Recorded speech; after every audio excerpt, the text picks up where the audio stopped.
काही माणसांच्या हातात सत्ता असते पण तरीही त्यांना कवडीची किंमत नसते आणि काही माणसं सत्तेबाहेर असतात तरी सत्ताधारी त्यांच्या दरबारामध्ये हजेरी लावतात।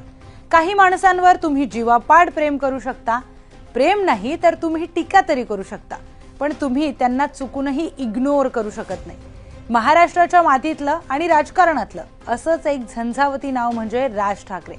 तेच ठाकरे महाराष्ट्राचे थलपती ठरतायत की काय असा प्रश्न अनेकांना पडला। साऊथ मध्ये तुम्ही थलपती हा शब्द ऐकला असेल।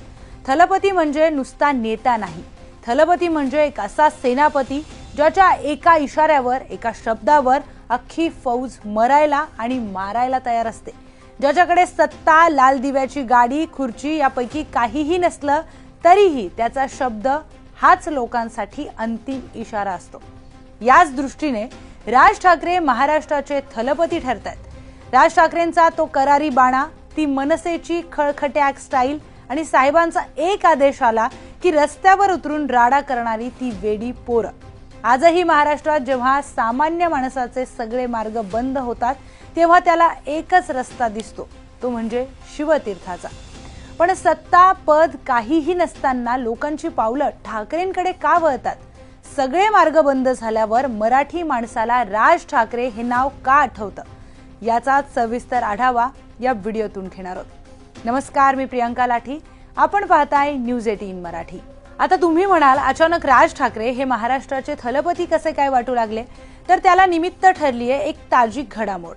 राज्यातल्या शासकीय कंत्राटदारांची तब्बल 86,662 कोटी रुपयांची बिलं या सरकारने अडकवून ठेवली आहेत।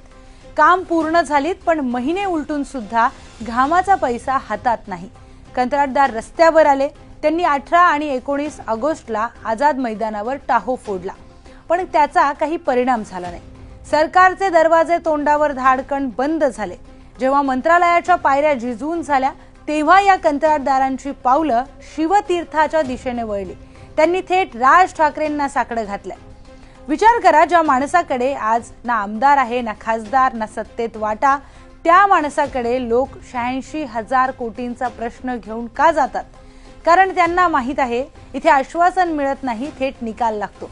आणि हे काही पहिल्यांदा घडलेलं नाहीये।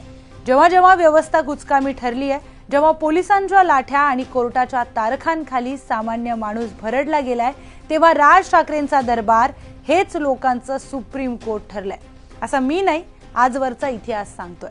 जेव्हा शिक्षण सम्राटांनी खासगी शाळांच्या आवाजवी फी वाढवून पालकांचे गळे कापायला सुरुवात केली, शिक्षण मंत्र्यांनी हात वर केले, तेव्हा मनसेच्या विद्यार्थी